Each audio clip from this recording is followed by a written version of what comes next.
At the Tour de France, to truly understand the event, an audience has to appreciate the physical toll of 6 hours on a bike. He will not give up. The legs have hit the wall. He's a courageous competitor.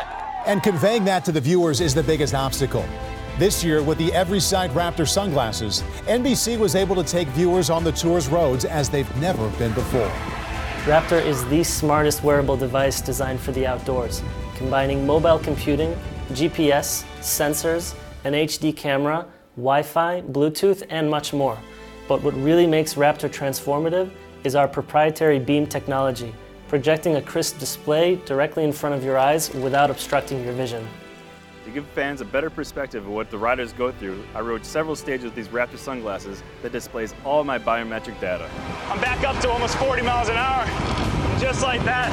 The concept was to create an experience that would actually allow the viewers to almost put themselves in the seat of the cyclists and be immersed like never before.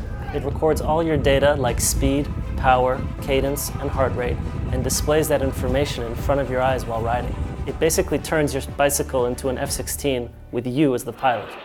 Raptor sunglasses found their origins in the aerospace industry. Our team has many fighter pilots on it who are also cyclists. One day they're flying an F-16 with all their metrics in their line of sight, and the next day they're riding down a mountain. We simply took our experience in developing heads-up displays for fighter pilots and implemented it into the consumer world.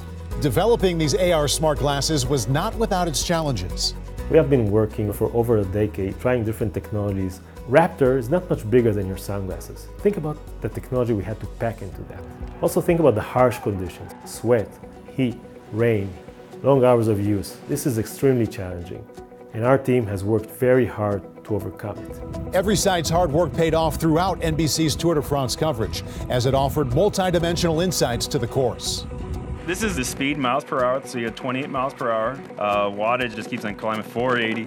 Being able to watch Christian crush those amazing climbs and being able to see the output from his power meter is truly a remarkable and breathtaking experience. Toes a big crash. Somebody has made a mistake on the cobbles. Cobblestones in bike races serve up plenty of anticipation. For Stage 9 of the 2018 Tour, NBC analyst Christian Vandeveld recorded his morning ride on the cobbled sections of the course with the Raptor sunglasses. It was an unprecedented experience for the viewer, delivering on the jarring reality of one of the sport's most difficult tests. It's an anaerobic effort. Your whole body has to be engaged, not to mention your mind. Groundbreaking, informative, and entertaining.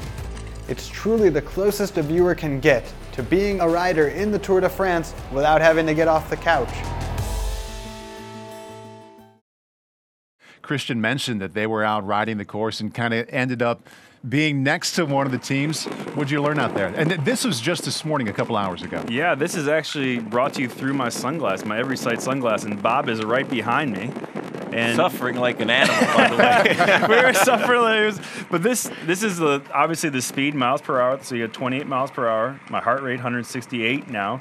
Wattage is 350, 360, 380. It just keeps on climbing, 480. So this is the warm-up this morning. This is behind the Wanty group.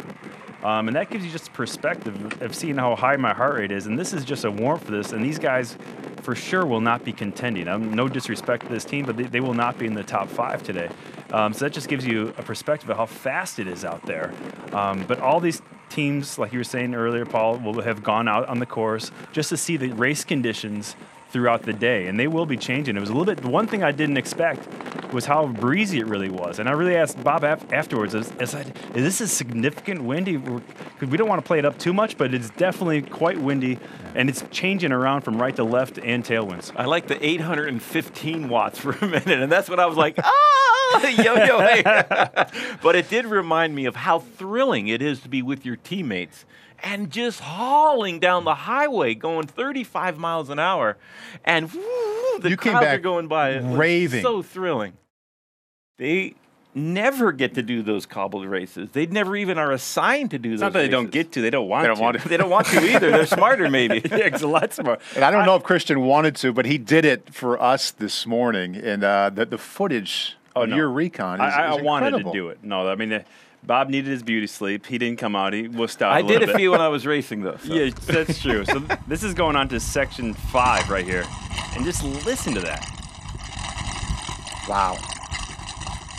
there's a little crown right in the middle that over the eons is a tiny bit smoother. But you see how narrow this is. And if you get on either side of the crown, you're getting brutalized by just stones just smashing into your bicycle. And guys are flying across here. The Specialist so smooth on this type of terrain that it's a huge advantage and gives them minutes against the riders not good at this, which is generally speaking the climbers who are the best at the Tour de France. So it's a wild day today, and 15 sectors is a lot. It's not 3 or 4 sectors where it comes back together afterwards. It is really, really rough.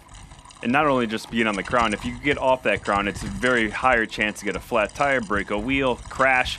I mean, it's not a smooth surface by any stretch of the imagination on the top in the crown, but it's definitely the only place to be. So you see a lot of people fighting for that at all times.